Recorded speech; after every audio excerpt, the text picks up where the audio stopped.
स्वागत है आपका अपने चैनल केसीएल ट्यूटोरियल में। और आज हम बात करने जा रहे हैं फार्मास्यूटिकल जूरिस्प्रूडेंस का एक बहुत इंपॉर्टेंट टॉपिक जिसका नाम है फार्मास्यूटिकल लेजिस्लेशन, जो कि आपके बी फार्मा के 5वें सेमेस्टर में है और डिप्लोमा इन फार्मेसी के सेकेंड ईयर में है। और ये बहुत इंपॉर्टेंट टॉपिक है।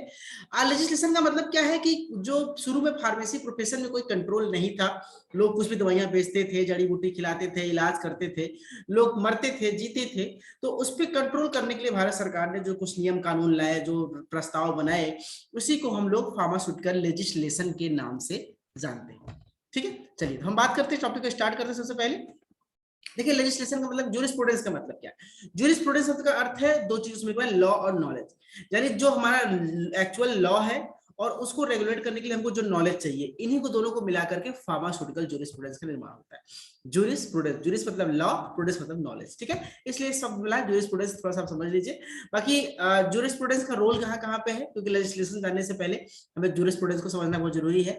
इसका रोल है कॉन्फ्रेंसेस में, right access to health care and facilities में, provide protection to the people, लोगों को सुरक्षा देना, हेल्थ प्रमोट करने में, फाइनेंशियल हेल्प करना सरकार को अस्पतालों में सुधारों के लिए पैसे कुछ बजट पास करना, provide surveillance over quality of the health care, significance of professionals ethics, code of pharmaceutical ethics. ये सब चीजें जो है इसका इंपॉर्टेंट पार्ट है।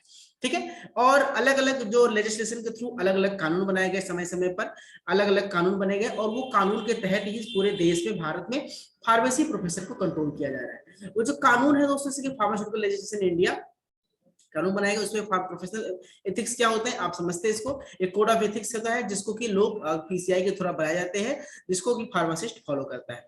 ठीक है, कुछ और नियम कानून, जैसे कि फार्मेसी एक्ट आया 1940 में, 48 में। इसका काम क्या होता है कि स्टेट में और सेंट्रल लेवल पे फार्मेसी प्रोफेशन को कंट्रोल करना।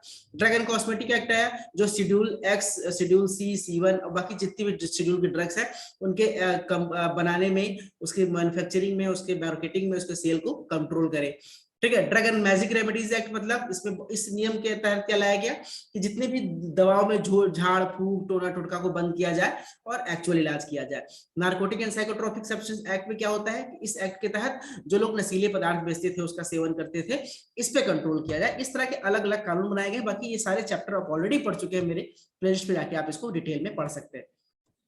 अब हम बात करते हैं लेजिस्लेशन की। लेजिस्लेशन का मतलब क्या है। देखिए दोस्तों, एंशिएंट टाइम में भारत सर पे कोई भी दवाओं पे कोई कंट्रोल नहीं था। जो जहां जड़ी बूटी पाया, मिट्टी, जड़ी बूटी, भस्म, जो भी लाता था, इलाज करता था, लोग खिलाते थे। बाबा बंगाली तो बाबा कोई करके इलाज करते थे। बहुत से मरीज जिंदा रहते थे, बहुत से मरीज मर जाते थे। इसलिए इस नियम का कोई नियम कानून नहीं था, इसलिए इसको कंट्रोल करने के लिए एक नियम कानून लाया गया, जिसको फार्मास्यूटिकल लेजिस्लेशन कहते हैं। ठीक है, लॉ का मतलब होता है रूल करना, और रूल और रेगुलेट को, जब किसी रूल को हम रेगुलेट और कंट्रोल करते हैं तो उसी को लेजिस्लेशन कहते हैं। ठीक है, तो हम इसको डिफाइन कैसे कर सकते हैं कि pharmaceutical legislation is a legislation which covers various laws enacted from time to time by the government. Bharat सरकार द्वारा जो समय समय जो नियम कानून लाए जाते हैं, उसको एजुकेशन के साथ उसको रेगुलेट करना, उसकी प्रैक्टिस करना, कहाँ पे, फार्मास्यूटिकल इंडस्ट्री में, हेल्थ को प्रमोट करना, इसी को हम फार्मास्यूटिकल लेजिस्लेशन कहते हैं। ठीक है दोस्तों, आगे बात करते हैं कि जो लेजिस्लेशन है इसके द्वारा हम क्या क्या किन किन चीजों को रेगुलेट करते हैं। बेसिकली आपको नोट्स बना के ऐसे लिखना है। तो उसमें हेल्थ केयर सिस्टम को, फार्मेसी प्रोफेशन को, बिजनेस को, safe guard of the public को, इंडिजियस रिसर्च टेक्नोलॉजी जो भारतीय सिस्टम की दवाइयां हैं उस पे, और कंट्रोल ड्रग प्राइस पे, इस सब पे भारत लेजिस्लेशन काम करता है। ठीक है, अब हम थोड़ी सी बात, एक क्वेश्चन पूछता है कि right the note on the origin of pharmaceutical in India. Bharat में इसकी शुरुआत कब हुई, तो इसकी हिस्ट्री, यानी हम कह सकते हैं शॉर्ट फॉर्म में हिस्ट्री की बात कर रहे हैं। तो हिस्ट्री की शुरुआत की जाए तो जब भारत में अंग्रेजों का शासन था, ये समय है 1811 का। उस समय एक साइंटिस्ट थे, एक दुकानदार समझ लीजिए, मिस्टर बैगेटी ने, सबसे पहले ईस्ट इंडिया कंपनी के थे। उन्होंने एक केमिस्ट शॉप खोली कलकत्ता। ठीक है, 1821 में मिस्टर एमिस स्ट्रेंसरीड और कंपनी ने एक और दुकान खोली जिसका नाम था एपोथेकेरी शॉप। ठीक है, फिर 1901 में आते आते हमारे भारत के आचार्य पीसी राय यानी प्रफुल्ल चंद्र राय जी ने एक फैक्ट्री डाली दवाइयों की, जो कि भारत में अग्रणी है, जिसे Bengal chemical and pharmaceutical works कहा जाता है। फिर 1903 में प्रोफेसर टीके गज्जर आए, उन्होंने फैक्ट्री डाला परेल में, जिसका नाम था एलेम्बिक, जो आज भी एलेम्बिक बहुत फेमस कंपनी है, एलेम्बिक केमिकल वर्क्स। ठीक है, तो यही सब आपके जो मैंने बताया, यही सब आप यहाँ पे सीक्वेंस से आप इसको नोट्स पर लिख सकते हैं। 1811 में क्या हुआ, फिर 10 में क्या हुआ, 21 में क्या हुआ, 903 में क्या हुआ, यही सब ऑलरेडी यहाँ पे पॉइंट वाइज लिखे हुए। ठीक है। उसके बाद क्या हुआ कि जब ये सारे यूनिट इतना कुछ बना, लेकिन फिर भी ये इतना सफिशिएंट नहीं था कि पूरे विश्व में भारत में दवा की सप्लाई कर सके। फैक्ट्रियां बहुत कम थी, दवाइयां बहुत छोटी बनती थी। और जब पहला विश्व युद्ध हुआ, बहुत से लोग मारे गए, काटे गए, बीमार हुए, उस समय दवाओं की डिमांड बहुत बढ़ी। और जो फैक्ट्रियां थी, कंपनियां थी, वो सफिशिएंट नहीं थी कि पूरे लोगों को, बीमार लोगों को दवाई सप्लाई कर सके।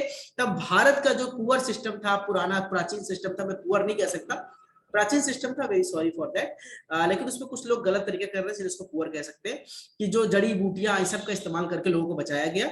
इस पे फिर फर्स्ट वर्ल्ड वॉर के बाद लोगों ने ध्यान दिया कि क्यों ना फार्मेसी सेक्टर को बढ़ाया जाए, दवाओं की प्रोडक्शन को बढ़ाया जाए, फैक्ट्रियां खोली जाए और कुछ इस पे नियम कानून लाया जाए। ठीक है।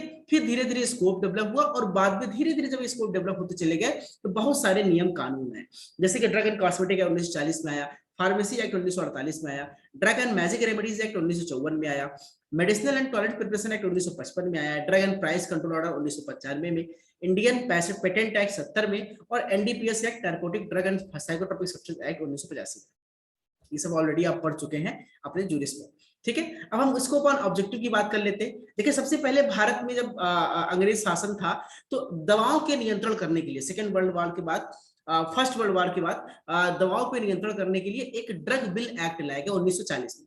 यही ड्रग बिल आज हमारे यहाँ ड्रग एंड कॉस्मेटिक एक्ट के नाम से जाना जाता है, लेकिन पहले इसको अंग्रेजों ने ड्रग बिल के नाम से लाया था 1940 में, और 1947 से भारत में ये लागू हो गया था। ठीक है। इसमें ड्रग एंड कॉस्मेटिक, आयुर्वेदिक, यूनानी, होम्योपैथिक सभी प्रकार के सिस्टम के मेडिसिन के लिए इसमें इलाज की सुविधाएं थी, बताया गया था। और जो वही ड्रग एंड कॉस्मेटिक एक्ट को बाद में 1940 के बाद ड्रग एंड कॉस्मेटिक एक्ट में कन्वर्ट किया गया, जो ड्रग एक्ट था जिसे आजकल हम लोग सब लोग पढ़ते हैं और डिटेल में पढ़ चुके हैं।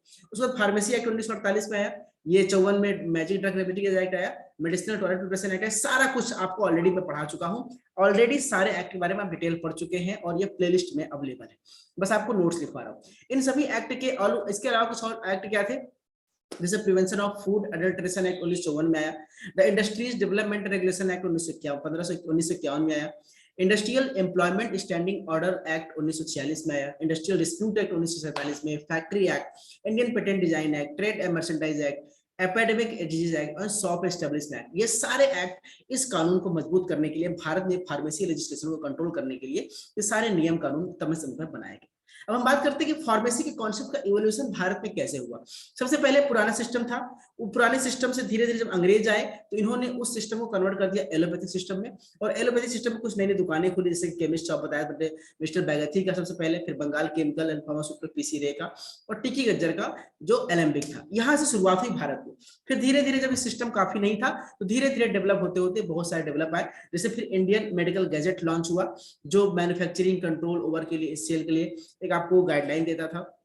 बहुत सारी डेथ हुई उस समय मेडिसिन के गलत इस्तेमाल करने पर, इसके लिए बहुत सारे लोगों को इसके लिए दोषी साबित किया गया और फिर नियम कानून बनाने का प्रक्रिया वहां से शुरू हुआ। ठीक है। इम्प्लीमेंटेशन बात कर रहे हैं तो सेकेंड वर्ल्ड वॉर जो 1939 में हुआ, उसके बाद बहुत से लोग मरे, तो जो ये आपका ड्रग एंड कॉस्मेटिक एक्ट था, इस पे इसके पहले एक इंक्वायरी कमेटी बैठाई गई जिसको डीईसी कहते हैं, ड्रग इंक्वायरी कमेटी। ठीक है। इस पीसी रे के संदर्भ के साथ बैठाया गया था और उन्होंने पूरे देश में से दवाओं की स्थिति के बारे में जान करके अपने कुछ सुझाव दिए, और उसी सुझाव को हम आगे पढ़ेंगे, वही वो कानून बनाया गया। ठीक है। क्यों बनाया गया था चोपड़ा कमेटी 1931 में? मैंने बताया कि बहुत से लोग दवाइयां गलत इस्तेमाल कर रहे थे, लोग मर रहे थे, वो खराब दवाइयां भी यूके, जर्मनी, फ्रांस में सेल कर रहे थे वर्ल्ड वार के समय, और ये मार्केट को में जो गंदगी फैली हुई थी इसको हटाने के लिए इस पे ड्रग एंड इंक्वायरी कमेटी बनाई चोपड़ा जी के उपस्थिति में, उनकी अध्यक्षता में 1931 ईस्वी में।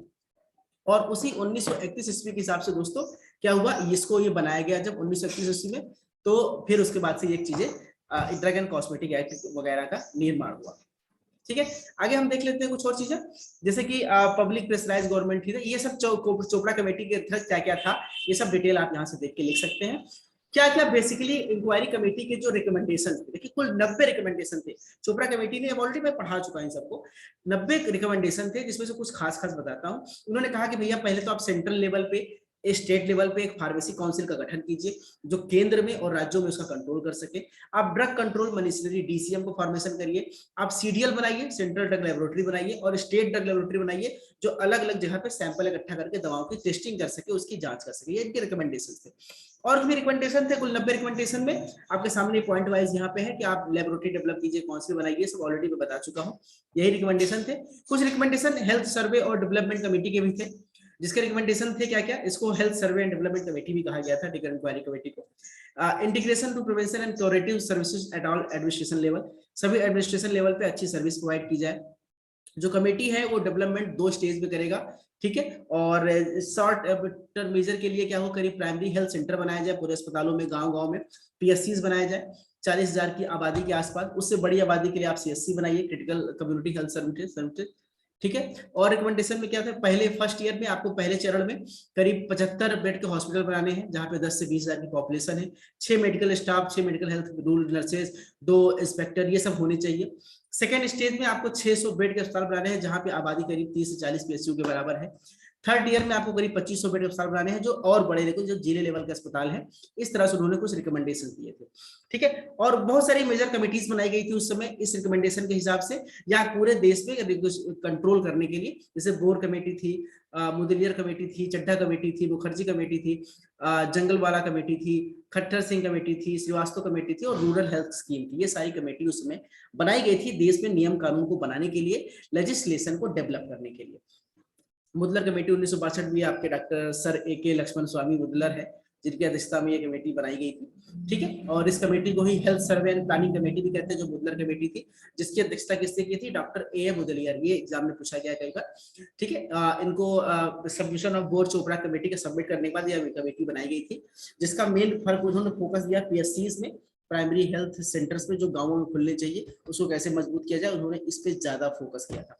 कुछ इनके डिटेल्स हैं जो आपको स्क्रीन दिख रहा है, कैसे आप इसको नोट्स बना के लिख लीजिए। मैंने ऑलरेडी आपको एक्सप्लेन कर दिया, इसमें कुछ खास है नहीं, ठीक है। इनके क्या रिकमेंडेशंस थे इस कमेटी के, वो भी यहाँ पे आपके सामने लिखे हुए हैं, ठीक है दोस्तों। और ये सारे रिकमेंडेशन, तो 40,000 लोग आबादी पे अस्पताल होना चाहिए, होना चाहिए, सब ऑलरेडी बता चुका हूँ, बस आपको नोट्स बना के यहाँ पे लिख लेना दोस्तों। तो ये था आपका लेजिस्लेशन दोस्तों। Thank you so much, take care. थोड़ा सा स्पीड में पढ़ाया क्योंकि गर्मी बहुत है, बाकी आपको क्लासेस समझ में आ गई होंगी। पढ़ते रहिए, लिखते रहिए, मस्त रहिए। कोई दिक्कत हो तो मुझे बताइएगा, आपके साथ हमेशा जुड़ा हूँ, आपका दोस्त अनुराग।